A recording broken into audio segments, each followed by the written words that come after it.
so if we could all join together in Gassho. I am a piece in the Buddha's golden puzzle of love and life that connects the world. I must keep my peace bright and strong. I will try to be kind and honest with all beings, including myself. I will try to think clear and helpful thoughts, to speak clear and helpful words, and to do kind and helpful deeds, knowing that on what I do now depends not only my happiness or unhappiness, but also that of others. May every piece in the Buddha's golden puzzle of love and life become bright and strong, and may we all realize and become perfect peace. Namo Amidabts. Namo Amidabts. Namandabts. Namandabts. Namandabts. Okay, well, good morning. And thank you for that nice introduction and realization why I'm here. I said, why aren't they even coming in? And thank you for all joining us this morning for the Thanksgiving holiday spirit that brings us together. What did I do already? Oh, I need to be more focused. All right. I'm not going to start again, but anyway. Yeah, that thought, because I was going to start with this sarcastic remark, about, it's interesting to come to a hondo that's filled where nobody died. But it is a case of, in this occasion, that we're honoring not the fact that Mr. Matsushima died, but that he lived. And more importantly, that he awakened, that he realized his life and the preciousness of his life, just as it is, sono mama. So that's the theme, but I was advised by Yuki Sensei that I should start with a Dharma talk he said little kids, but I don't see that many little kids other than my grandchildren, but, and that's why I brought this little, what do you call, visual aid. Okay, let's see, you're the youngest guy I could see here in front of me. So do you know what this is called? This type of toy. No. Well, it says sound puzzle. Sound puzzle. Okay, so it's a puzzle. Okay, work with me here. Okay. So puzzle. Okay, and so you noticed what I started with, the opening reflection this morning? Did that sound familiar, the reading I just did? Have you ever heard something similar before? No? You come to Dharma school? I mean, that's like the first thing you learn in Dharma school. They call it the golden chain of love, links. But I decided to change it and come up with a different metaphor example, because when I had somebody translate the golden chain into Japanese, he translated chain as kusari. I mean, that's a chain, okay, that's how you translate chain, but kusari is the idea of the ball and chain. Right? It's something very heavy that kind of burdens us. So I say, hey, we better come up with a different image here. So I thought of a puzzle. So we're like pieces of a puzzle. Yeah, we're all interlinked, right? And no puzzle can exist by itself. It's made up of all the pieces together. Whoops. Oh, it didn't make the noise. Well, good thing. Because I was carrying this thing in and I started hearing these funny noises, then I realized it's the puzzle. But anyway, okay, so here's the example of the puzzle. So thinking about a puzzle that you've enjoyed playing with, do you think that there's one piece of a puzzle that's more important than any other piece? No, and why is that?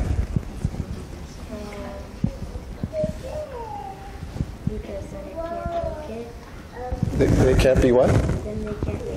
Yeah, it won't be complete. So in other words, you can say every piece is the most important piece. but not by itself, because of all the pieces together. Get it? Okay, thank you. So that's all. Each piece is the most important piece. So in your family, do you have brothers or sisters? Yeah? Okay. So do you ever get angry at them? Okay. Why are you getting angry? Well, because you're thinking, I'm the most important piece in this family, and everybody better do what I want. Does that make sense? Okay, then you got the point. And by the way, we use this term Dharma talk. Dharma talk, and that's kind of a direct English translation of what they say in Japanese in reference to the sermons. It's called Ho-wa, Dharma wa talk. And that's why somebody created that English expression for Ho-wa. But I've since come up with an alternative expression instead of a Dharma talk or sermon. I've been calling my messages sob stories. SOB stories. And I don't know why you're laughing, but anyway. Stories that are given by an SOB, I don't know. But the SOB I'm referring to is sense of being. Stories that give us a sense of being alive. And in Japanese we use the expression okage-sama de, by virtue of. So now I'm going to proceed, and this is maybe the first time I've been asked to repeat a talk. I've heard people say, he gave that talk before. Why is he always repeating himself? Well, because I can't think of anything else.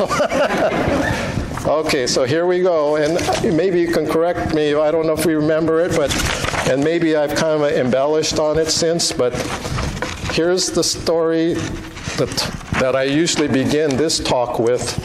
That starts in Japanese in a way. Any of you speak or read some Japanese? Okay. Okay, and I hope I enlarged it enough.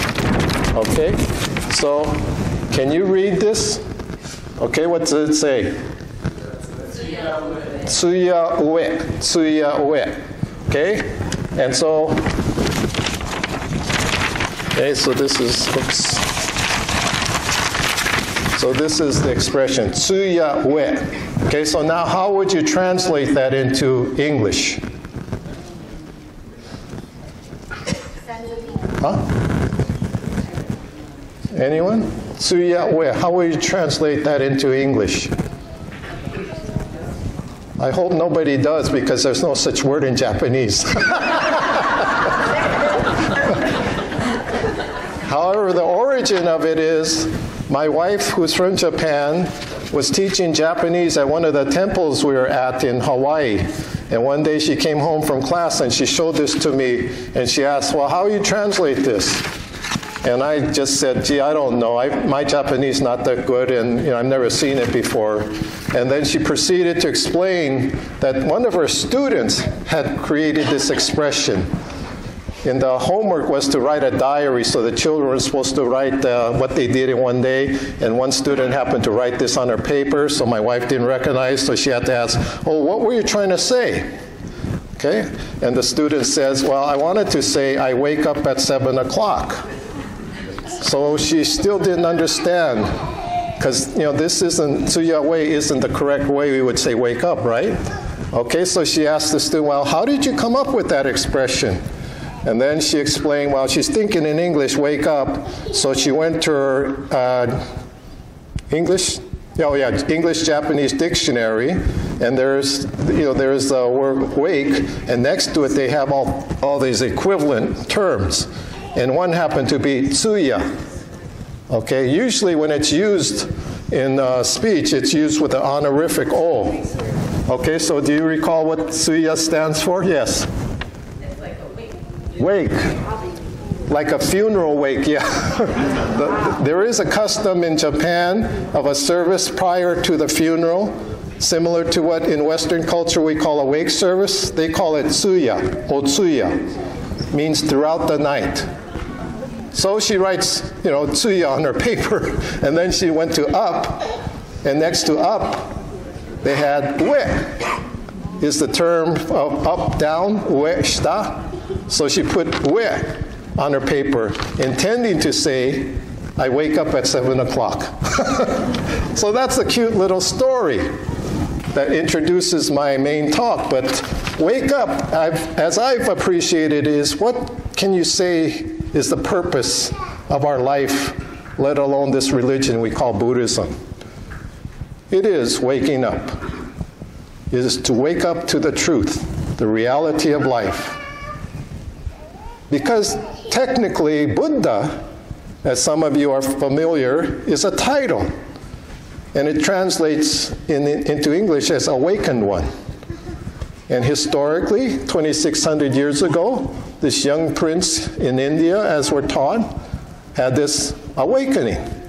And then he proceeded to share that with others.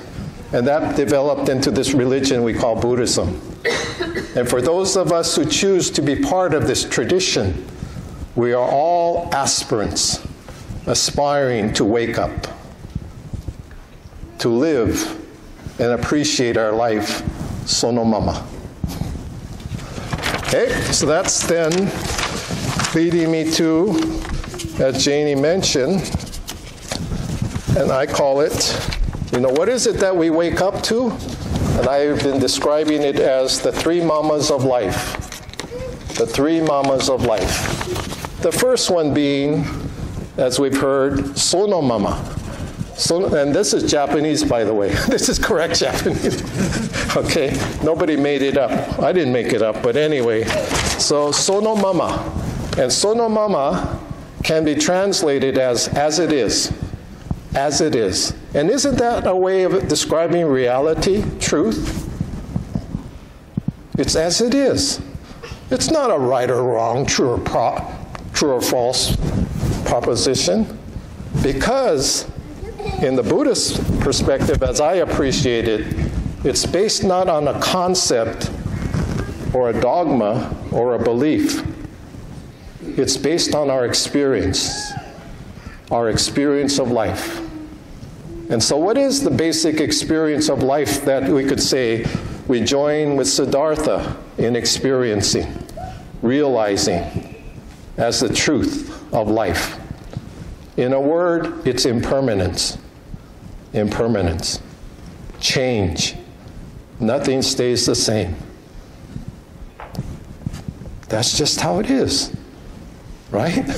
It's not a right or wrong, true or false experience. It's just as it is. In physics, I've learned that it's the second law of thermodynamics. Any physicists here? Okay, so what's the second law of thermodynamics? Entropy. That's a scientific word for change. Entropy. Everything's always changing, never staying the same. That's the reality of our existence, impermanence. On that basis, though, Siddhartha realized that therefore there is nothing that exists independent, unchanging unto itself. That everything is, by virtue of its interdependency with everything else. Does that make sense? Right? So therefore, Buddhism uses the term, this expression, non-self, non-being, non-soul, or whatever other terms to identify that which just is. It's not a definition or an objective truth. It just is. The interdependency, or I prefer the term oneness of our life.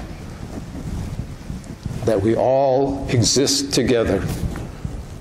So, boils down to recognizing, realizing, not as a belief or a concept, that nothing exists forever.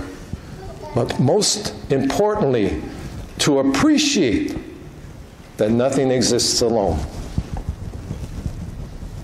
Just as it is. But then, individually, we have to come to terms with the second mama. Okay, do you remember what the second mama is? Well, see, maybe you never heard it growing up, which I did a lot. The second mama, does anyone remember from that time? I guess Hiroshi's the only one listening. Anyway, the second mama is Wagamama. Wagamama. Have you folks heard that? Where'd you hear it? From your parents? That's where I heard it. Okay, it's usually translated as selfish, self-centered. But it's interesting if you directly translate that from the Japanese, it can come out as my way. Waga, my mama, way. My way. So it's, in other words, the instinctual nature of my mind, my thoughts, that I want things my own way. And that's the conventional idea of happiness, right? When things go my way, I'm happy.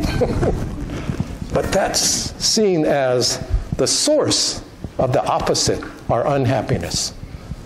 That blind, self-centered attachment to wanting, expecting, needing things my own way.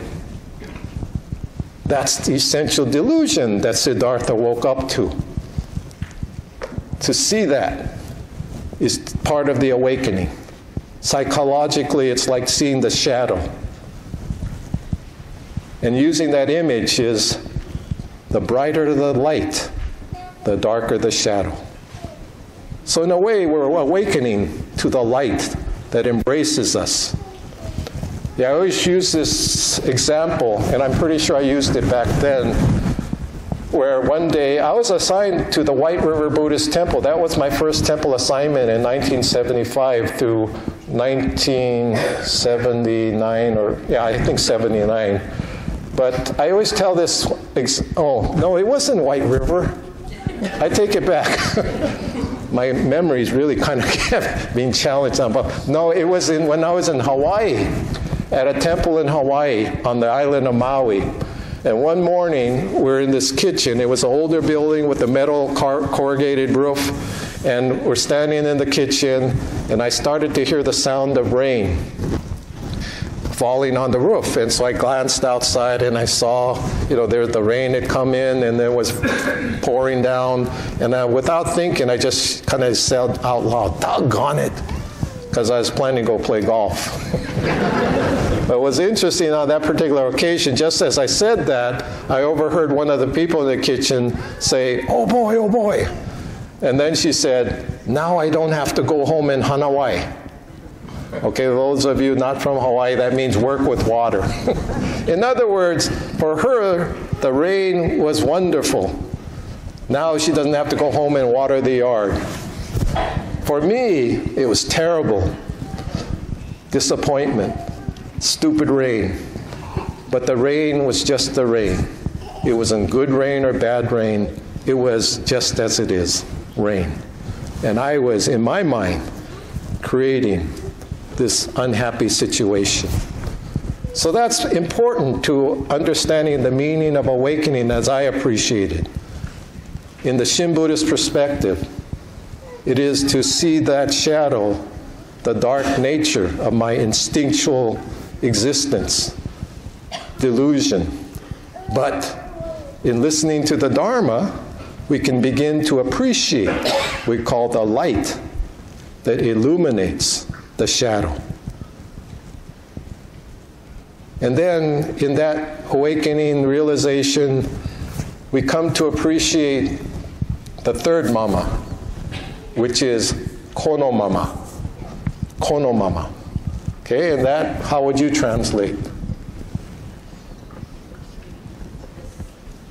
This way. Yeah, as I am. Well, that's my translation. Oh, by the way. Let's see. Oh, here it is.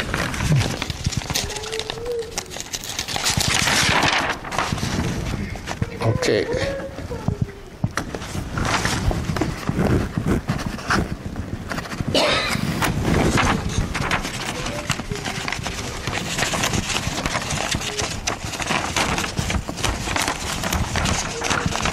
Okay, so for those of you who like to take notes.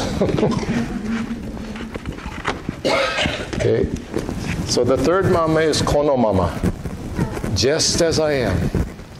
Just as I am. I'm able to live by virtue of, and that's the Japanese expression, okage-sama de, by virtue of what we can call the innumerable, countless causes and conditions that make our life possible. Initially, our parents that gave birth to us, and their parents and ancestors, generations prior. But the fact that each of us appeared in this world by virtue of our parents giving birth to us, and then from the moment of our birth, we're absolutely dependent on what? What's the first thing they check when a new baby's born? Breathing. Whether their lungs are functioning to be able to absorb the breath of life. It's interesting to consider how, well, I understand Jane comes from Hawaii. No? Okay, you gave me bad information. Well, you know, on the internet, you can get all kind of information, but you never know whether it's true. It's just there, and you just accept it. Okay, well, anyone from Hawaii? Oh, where's Herb? Oh, he's not here. Okay, sorry. Anyone from Hawaii? Who are you pointing to? They're pointing at somebody. Win. No, not Win. Ray. Okay. Well, anyway, how many of you have been to Hawaii? Oh, okay. I should have asked that first. But anyway, how many of you are familiar with the term aloha? Okay? And how do you translate aloha? Yeah, I think most of us learned it as hello, goodbye, a friendly greeting. But I was taught when I was living there that etymological, or the meaning, the origin of the expression is the breath of life. Aloha. The breath of life or breath of God. Aloha. That we all share this breath of life. Interestingly, in Japanese, does anyone know the term to live? Ikiru. In one sense, I don't remember who, but he explained it in terms of iki osuru. Iki osuru. Iki is the Japanese term for breath. To breathe is to live. Anyone know the term for breath in German? Huh? Anyone know the term for breath in German?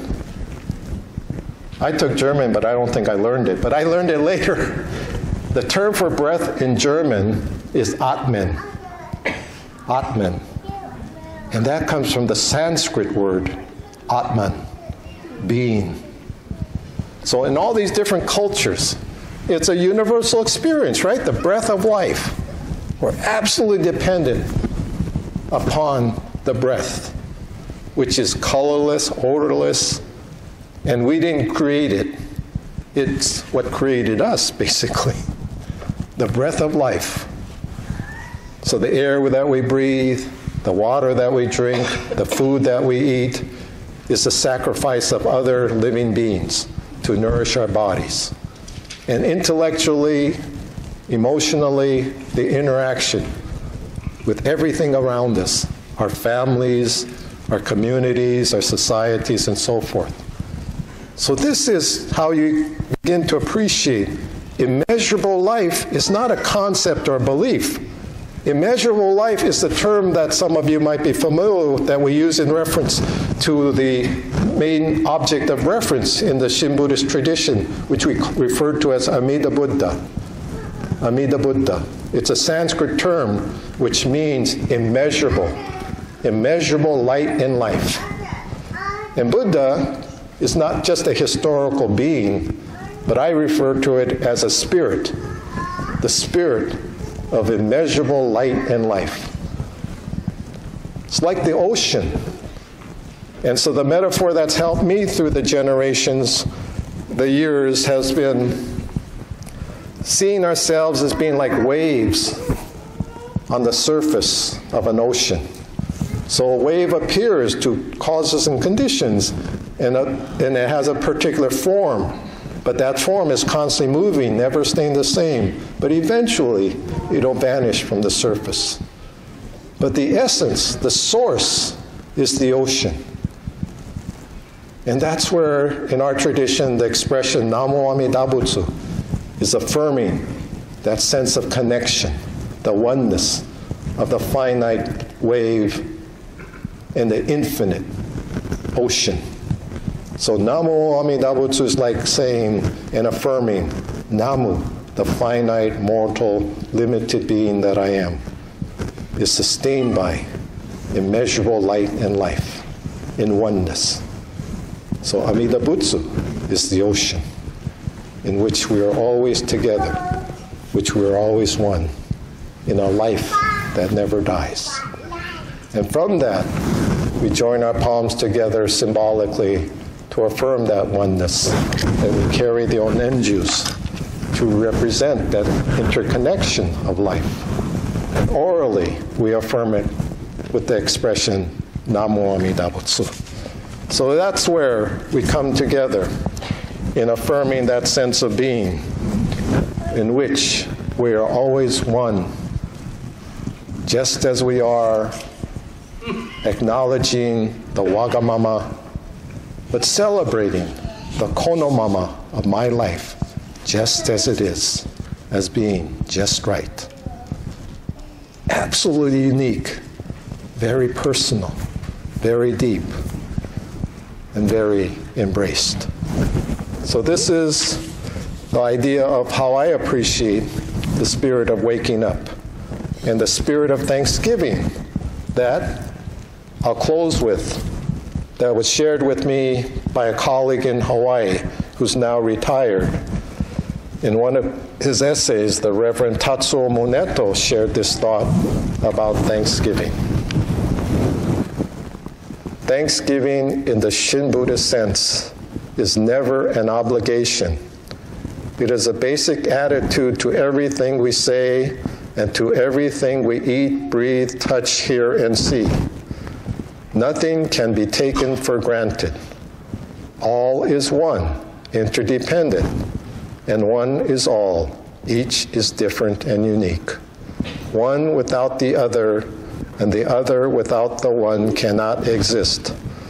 This spiritual realization beyond words is the basic ingredient in the Shin Buddhist awareness and appreciation. May we all be thankful from day to day, from moment to moment, for the fact that all forms of animate and inanimate life makes our life's quest for meaning and worth possible. Every day is Thanksgiving Day for us. Every moment we're appreciative in a sensitive way to all that life has to teach us, so that we may all realize wholeness and completion. Namo Amida Butsu. Namo Amida Butsu. Namo Amida Butsu. Namo Amida Butsu. Namo Amida Butsu.